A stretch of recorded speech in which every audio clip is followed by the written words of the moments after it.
All right, we got, I can't pronounce his name, but we got One Punch Man Webcomic chapter 155. Y'all already know, man. I've been putting them things up on my own thing, bro. Let's hear his perspective and other things too, bro. Seeing Tank Top Master continue to fight against the Hunters. So we're seeing Tank Top Master continue to fight against the Hunters who have been taken over by the battle suits until he runs into a machine god by the name of Dress. And as it's about to very simple name too, attack him with like it's a electrical power arm or whatever, suddenly Webby Gaza comes out of nowhere and blasts it off. See, with this, we get okay. Listen, and she's not alone because a My Mask is with her, and he takes down the machine god Dress. I'm pretty sure it was like 2 chapters ago, 153, where this part of the story is mainly picking up off of, where we saw Webby Gaza and a My Mask get together, and the way that their stories are connected. Also, I really like this sequence because they're all. I was like. It's the eye, like, oh no, I thought like at first I thought like, yeah, GG, bro. But I forgot she's like still half robot and stuff. So kind of like admiring each other and growing closer through camaraderie, with Webby Gaza like respecting Tank Top Master for being like the S-class hero that he is, and also Tank Top Master just not caring that a My Mask is a monster. He's just not even acting different at all. He's just, you know, treating a My Mask as an equal, which is like awesome. You love to see it. And also, I think this might be the first time that we've seen an S-class hero interact with a My Mask since he's become like outed as a monster. I could be wrong about that. Also, My Mask says something really interesting here, and it's that the Machine God series of robots here are at least disaster level demon in power. It's been said that some of them are dragons for sure, but I guess this just means that, like, yeah, some of them are just demons, I guess, which is fine. I guess it's just one telling us not to assume they're all dragons. Also, at the end of this sequence, we find out that My Mask is going to head to Neo Tower, which is amazing because that's, like, where the boss fights are, I guess you could say. And Tank Top Master's like, who knows what dangers lie ahead? Don't you at least want to take a tank top? And My Mask is like, thanks, but give it to someone who needs it more. This is like classic one humor. But we're cutting away from this sequence and we're coming to Darkshine, who is just black. Yeah, Darkshine. Nah, like I said, this whole Neo art is pretty much. I think the fight scene gonna be pretty much Metalback, Darkshine. As you can see, we got Darkshine. Well, probably a little tank top. Sweet Mask and on the other chick.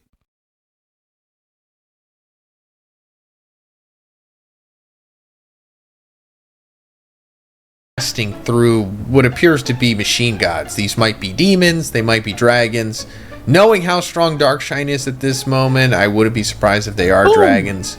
I think it was also back in chapter 153 when he was having like that big character arc breakthrough from the character, I think he was an A-class or a C-class hero. I think his name Mr. Protein or something. Oh, Protein Shaker. Yeah. And it essentially allowed Darkshine to get through like his PTSD that he had from the Monster Association battle, and he's unlocked his like full power once again, or maybe even more than that. And he's coming across Puri Puri Prisoner, who's continuing to fight against. Oh yeah, I forgot Puri Puri Prisoner too. Yeah, we got in the Monster Hero art. We ain't see too much of him fighting, bro. Sumos who have been taken over by their battle suits, you know, led by Raiden, and he hasn't been able to get the job done because, you know, they're all pretty powerful. But now Darkshine's here and he's taking over. And he just instantly rips through all of these sumos. Like, quite literally, he rips the suits off of them until he comes to Raiden here. And this is like the big hype moment because this is one of the big matches that have been set up since the beginning of this arc. Like, we initially saw Raiden and Darkshine like have that test of strength at the Neo leader meeting. And it like disrupted the power scale at the time, kind of. We knew that Darkshine had PTSD and he wasn't at full strength at that moment. We didn't know how much, and we definitely didn't know how strong Raiden was in relation to that. Well, now we know. And Darkshine is incredibly stronger than Raiden. It's not even funny. Like, yeah, I'm like, bro, like I'm saying, like, bro, I'm really want to see Murata put this in more detail though. I like what One Sensei doing, but I needed in a little more detail, bro. Cause it like I'm overthinking too hard. Like, he no diffs him in this sequence. Now, granted, this is like Raiden being taken over by his battle suit. It's not him like actually fighting, but he is using like named moves that I guess Raiden actually. And, you know, the battle suit is definitely giving him a boost in power as well. But it just doesn't matter at all. Like, this is just classic Darkshine. He just throws him up in the air and like spins him violently and like makes the suit like bust off of him while also. See, I need that detail. I need to see the detail, bro. Cause it do look like he's spinning. Cause you see like these right here, like he spinning him around in some type of way. And then again, I think he probably ripped the battle suit. I don't know. That's what I'm saying. I'm everywhere right now. So just incapacitating him at the same time. We also get a flashback to that sequence of him and Raiden, with Darkshine explaining like, yeah, I was severely nerfed at that point. And we get like the full, I guess, character arc from Darkshine here, where he's like, you know, at this point, there's no definition of a hero. It's not initially what I thought it was supposed to be. So now I'm not fighting to show off my physique, or be praised for my records, or get trophies, or do it for a thrilling victory.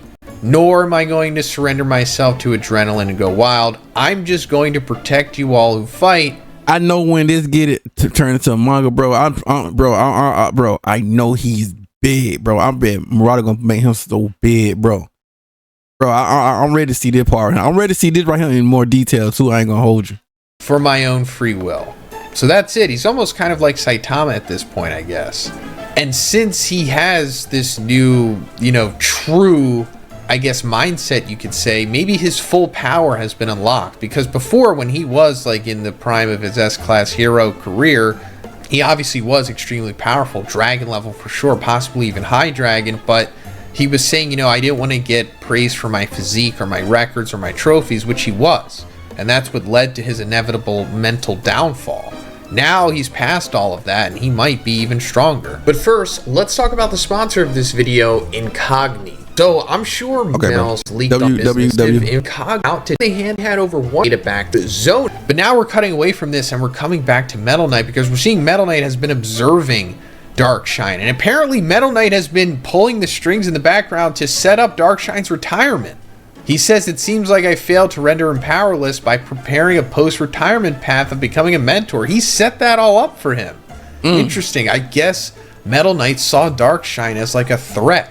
Not like a threat to, you know, him taking over the world or anything, but just a threat to become too strong. Yeah, I think he's coming too strong. So powerful that he would become like a liability, similar to how some people saw Saitama, maybe even how Metal Knight sees Saitama. This is just another Saitama to him, possibly. But we see that Metal Knight has defeated Child Emperor. We're coming back to their fight that they had a couple chapters back. And we're getting some cool monologues from Metal Knight in this sequence until Child Emperor gets back up and he summons Super Brave Giant, which is like obviously the webcomic equivalent of Brave Giant. Maybe not the exact equivalent, but it's one of his big mech robots. This is the first one we've seen. Bro, I ain't gonna lie, when I first saw them, like, wait a minute now. At first I thought it was like just a little small one. In the webcomic. It was teased before, but we just haven't seen it yet. And it's way bigger than it is in the manga. In the manga, he actually... See, I like to see the deal with the little small ones. Like, he can really get inside and activate it and, you know, use it like a Gundam and all that stuff. Pilots it, which Metal Knight kind of alludes to here. He says, what, you're not going to pilot it? And Child Emperor... But with that one, it's too big, though, bro. Says, you know, he needed something big enough to deal with the Monster Association, because, you know, he built this after that whole big thing that had happened with them. He realized that he didn't come prepared. And Metal Knight deploys his Metal series in response to this. This is like the first time we're seeing Metal Knight's like big, Metal powerful Queen, robots other than Metal like his King. drones. And we're seeing that his Metal Knight, the robot that we've known, you know, to be like his mascot, we always see from him, is just one piece of the puzzle here for him. Or I should say the chessboard, because the rest of them are all chess pieces. We've got the metal pawn, the rook, the bishop, the queen, and the king. And that's interesting because the same thing as Drive Knight. All of Drive Knight's transformations are also chess pieces. So yeah, of course, another parallel there, and we'll get into Drive Knight. We're going to be talking about him a lot, of course. But the Metal series just go against Super Brave Giant in an automated fight. And this is pretty incredible because it's like, they're just watching it.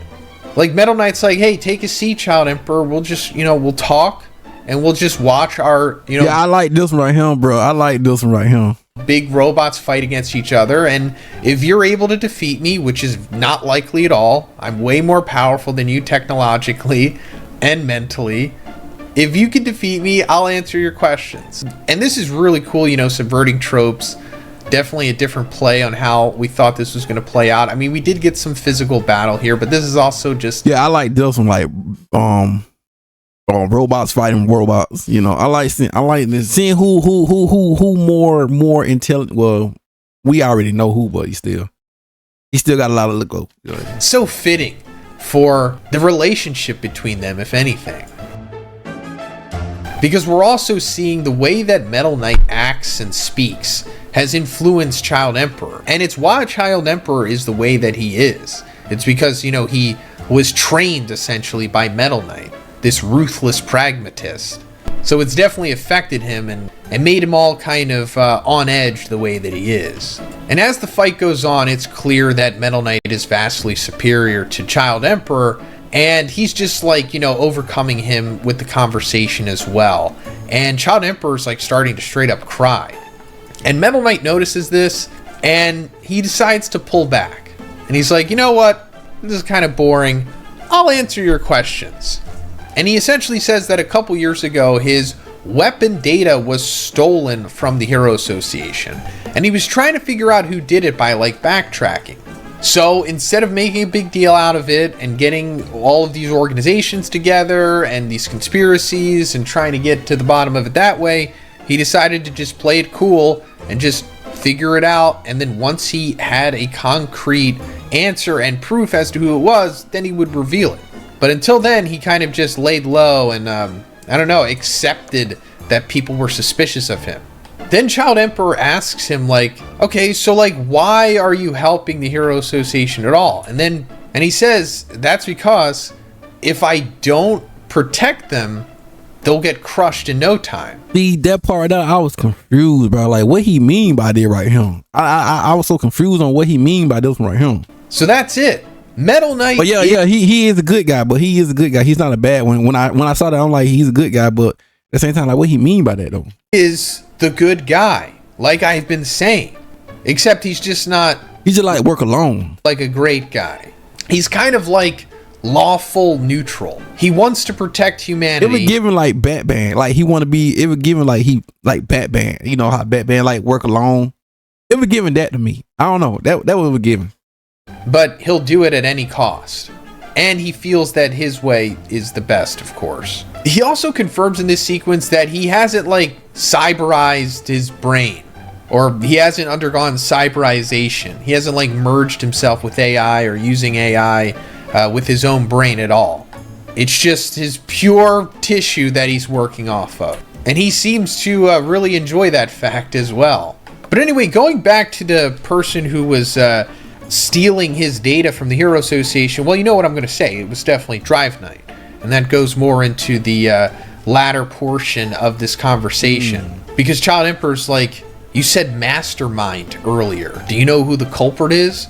And Metal Knight says, that man. See, I don't think it's Drive Knight. See, I think what that dude, Fuzzy, the Fuzzy dude, I think it's him. I don't think it's Dry Knight anymore though. So that's just me. He's been after my brain since long ago. Who's after the brain? That what I'm trying. Who's after his brain now, bro? It's hilarious. One must be reading One Piece at this point. I mean, I'm sure he always has been, but that man, that's classic Oda speak. But that man, probably Drive Knight. See, I don't think it's Dry Knight. I don't think it's Dry Knight, bro. While some people think it's Dry Knight, I don't think it's Dry Knight, bro. I think it on that Fuzzy, when I Mr. Fuzz or Fuzzy or whatever. I think it probably him. I don't know. Or it could be somebody new we don't know about. Related to Drive Knight in some way. My big grand theory was that Drive Knight is Metal Knight's son. But at this point, maybe he is his colleague or his brother or another family member or something like that. But I do think it would be pretty cool if he was his son. But then suddenly Genos comes busting through because we knew that he was on his way here, taking off each of Metal Knight's bases that he had found from Drive Knight. And he's finally at the last one here. And he just blows through Super Brave Giant. Genos not even caring at this point. He is in a blood rage at this point. He is bloodlusted. You know how people say that in like versus battle and power scaling? Genos is bloodlusted here. He's been manipulated by Drive Knight into thinking that Metal Knight killed Dr. Cuseno. So he's not even thinking here, just going straight through Super Brave Giant, who was seemingly dragon level. Pretty powerful, right? I mean, Child Emperor said that he made him to deal with the Monster Association level threat. So Genos just no diffing this thing. Then we're cutting away from that. We're coming back to the Hero Association, and Saitama's there. We knew that he was going to come here from the previous chapter because Suiryu, you know, told him like, hey, you know, my sister's there. Stuff's going down, and Saitama's like, you stay here, you go help where you can, I'll go to the Hero Association. And then we get consecutive serious moves from Saitama here, just blowing away all the serious hop. We saw that, you know, his serious, what is this serious side steps hop thingy? I think we saw this one. These robots outside. He does a serious spin. I never saw the serious spin, so like I said, this gotta be like some type of hurricane twister type thing. He just spin his body. It spin his body and just, I guess, yeah. It make no sense to me, but okay. Serious side hops. Yeah, we know what the serious side hop step thing is. Wait, is this serious side? Okay.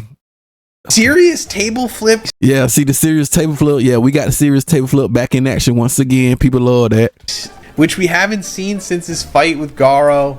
And then a new move. And then the serious whack-a-mole, bro.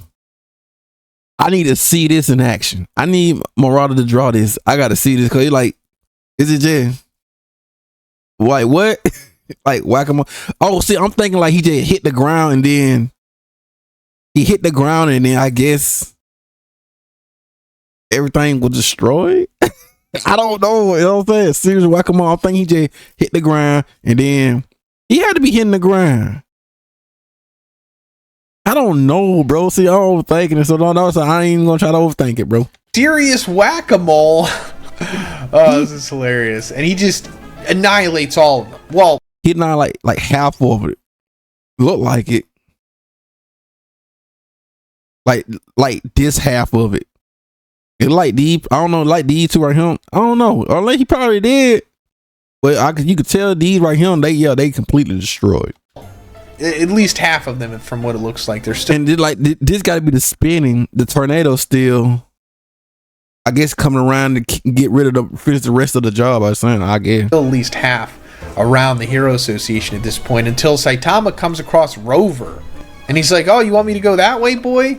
And he comes across Suiku, who's all beat up, and he's like, "All right, you guys are amazing. Leave the rest to me." Until there's also Black S is here. Black S, bro. When I saw them, like, no, but I thought they finna get rid of him, bro. Like, no, I don't want boy Black S to get off right now, bro. We need more of him. Love this character. We saw in the previous chapter that Black S was helping out with the effort, but now he's even done too. I mean, he wasn't at full power, of course, but he was still pretty powerful. I would say he had to be at least bro, I love Black S, bro. Love Black S, bro. Demon level, maybe even dragon possibly in strength, who knows, but he wasn't like a super weakling at all. And he says maybe one of the most interesting things of this chapter when he's talking to Saitama and he's like, there's a crazy strong one just among all the robots. Some absurdly strong guy is disguised among them. Be careful. And then Saitama's like, got it, I'll smash them all. Ooh, this is hype. It's like, who is this? Is this like one of the top organization guys? Is this like Destro or Eraman? Is it Drive Knight? Is it Boros? Did they Destro or Rather cook with this one right here, bro. Rather cook with this one right here. I don't usually like, you know what I'm saying, into like those type how people be, but Marauder cook with this one right here. Android 18, who? No. We got this one. Or Eraman? Is it Drive Knight? Is it Boros? Did they get Boros's body and then instantly made him into a cyborg? That seems a little too fast, but wow, who is this? This guy is so powerful that he was giving Black S trouble. Even Black S saying that he's crazy strong, warning Saitama about him. So this is serious. But see, I feel like we ain't gonna get another we ain't gonna get another one welcoming in probably to like December, bro. We ain't gonna get another chapter to December or in July. That was my prediction. But you know, he just drop him out of nowhere.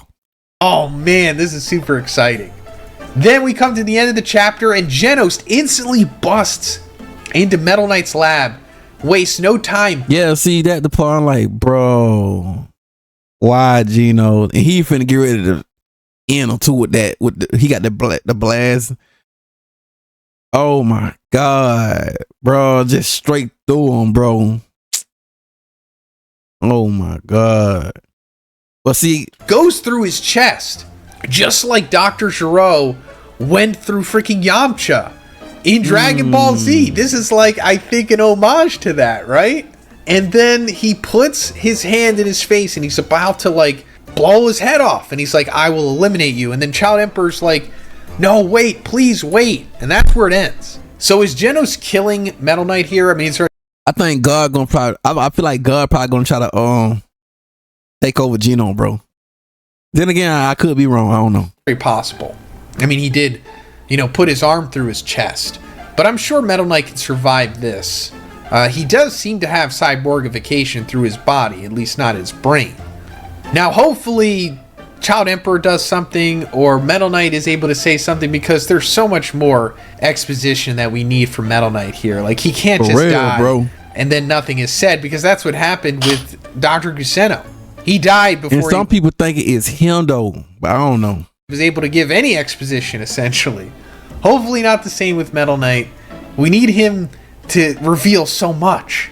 Oh, man, but let me know what you guys think is going to happen in the comments, and if you like the video, please give it a... Yeah, man, I'm ready for the next chapter. I feel like the next chapter are going to be in December or January, but you already know. Link up in the description, all the good stuff, man. I'm like, y'all go.